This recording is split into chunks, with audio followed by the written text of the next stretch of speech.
If you have ever worried about losing coins, this is your safety class in turbo mode. I will show you how seeds, keys, and addresses actually work. You will finish with confidence and 0 tears. Let us start with a myth check. A wallet does not hold your coins. Your coins live on the blockchain. Your wallet holds secrets that unlock those coins. Those secrets are cryptographic keys. There is a private key and a public key. A private key is the master secret you never share. The public key is derived from it and can be shown to anyone. From the public key, you get an address that people use to pay you. Think of it like a mailbox that accepts letters, but only you have the key. Now the star of the show is the seed phrase. A seed is a list of human-readable words. Usually it is 12 or 24 words. Those words encode enough randomness to regenerate your keys. Modern wallets are deterministic from that seed. That means one seed can create a tree of many key pairs and addresses. This is why a single backup can recover your whole wallet.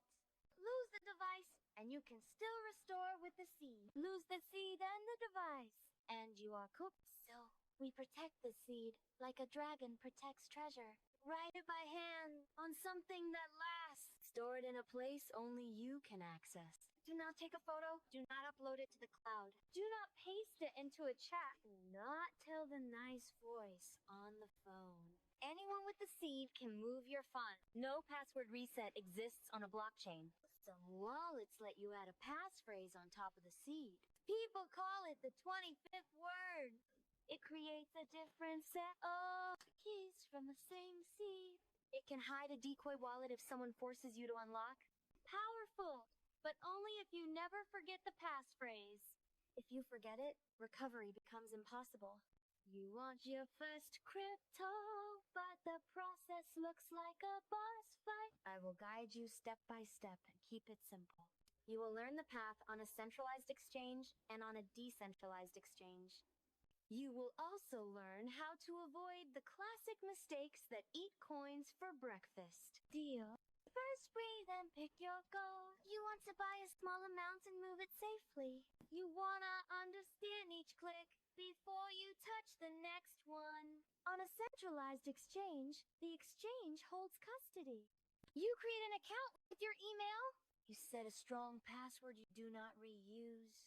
You enable two-factor authentication with an authenticator app. Complete identity checks if the platform requires them. That is normal for fiat ramps. Now you add money. Bank transfer usually has lower fees but is slower. The card is faster but often costs more. Deposit a small amount you can afford to test the pipes. Choose a liquid asset for your first purchase. Many people start with a major coin or a widely used stablecoin. Check the trading pair that matches your currency. Review the fee and the final amount before you confirm. If the price looks wrong, you can place a limit order instead of a market order. Once you buy, you will see the balance on the exchange. That balance is convenient, but it is not self-custody. If you want full control, you withdraw to your wallet. You pick the correct network for the asset. You copy your wallet address and pass the feed into the withdrawal form. You read the first and last characters out loud. You check if a destination tag or memo is required. Some networks need an extra identifier for exchange accounts. If the field shows up, you fill it. If it does not, you leave it empty. You test with a tiny amount first. You wait for confirmations. You verify the arrival inside your wallet and on a public explorer. Then you move the rest if you still want to. You now know the CEX path from fiat to self-custody. Lock your account with security settings and log out. Now the decentralized route. Here, you hold the keys from the start. You install a reputable wallet from the official site or store. You write down the seed phrase by hand. You store it offline in a safe place. You set a wallet password for the app or device. You never type the seed into random forums or chats. You need the network's gas token to make your first move. No gas means no transaction. You can buy the gas token on a centralized exchange and withdraw it to your wallet. Or you can use a regulated on-ramp that sends coins directly to your address. Again, you start small to test the route. Now you head to a decentralized exchange interface. You open the official site from a bookmark you created yourself. You connect your wallet and approve the connection in the wallet. You choose the token you have and the token you want. You paste the token contract from a trusted source to avoid fakes. You check the price impact and the liquidity size. You set a modest slippage tolerance so front runners cannot snack on you. You review the minimum received and the estimated fee. Oh, click, swap, and confirm in your wallet. You watch the transaction hash on the Explorer. You wait for confirmations.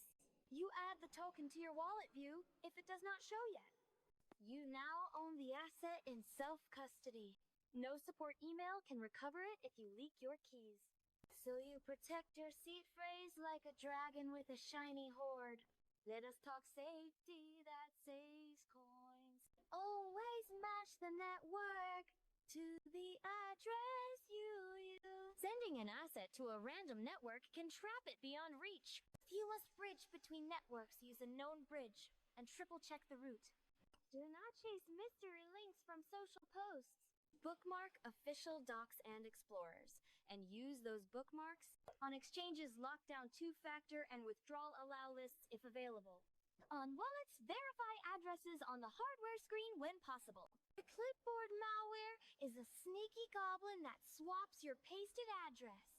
Reading the first and last characters can catch it. On decentralized exchanges, approvals can let contracts move your tokens. Revoke old approvals with a trusted revoke tool when you are done with an app. Keep a small gas dash so you can clean up and move funds in an emergency. Fees are part of the journey, so plan for them. Some networks have lower average fees than others. Layer 2 networks can help with speed and cost for common assets. Watch the settings for slippage and deadlines during high volatility. If a trade keeps failing, it might need more gas or less slippage.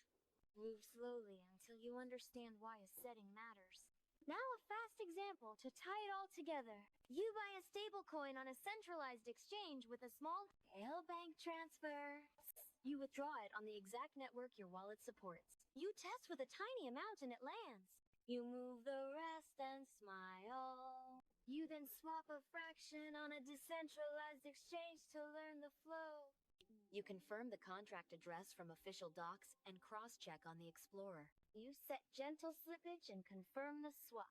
You see the tokens appear and you add them to the wallet view. You are now fluent in both paths. Here is the tiny checklist that lives in your head after this video. Secure the account, secure the wallet, match the network, test with small amounts, read the screens. Use explorers to verify reality. Move only after you understand the fee and the result. That is how you buy your first crypto without chaos. Centralized exchanges give you easy fiat ramps and smooth onboarding. Decentralized exchanges give you self-custody and open access. You can use both and pick the right tool for the job. You learned how custody works. You learned why gas matters. You learned how to spot fake tokens. You learned to check tags and memos. You learned to verify with explorers. You learned to revoke old approvals. You learned that patience beats panic. If this saved you one headache hit, like and subscribe for more clean explainers. Tell me what step still feels fuzzy and I will bring the turbo voice to it. This video is for education only and not financial advice.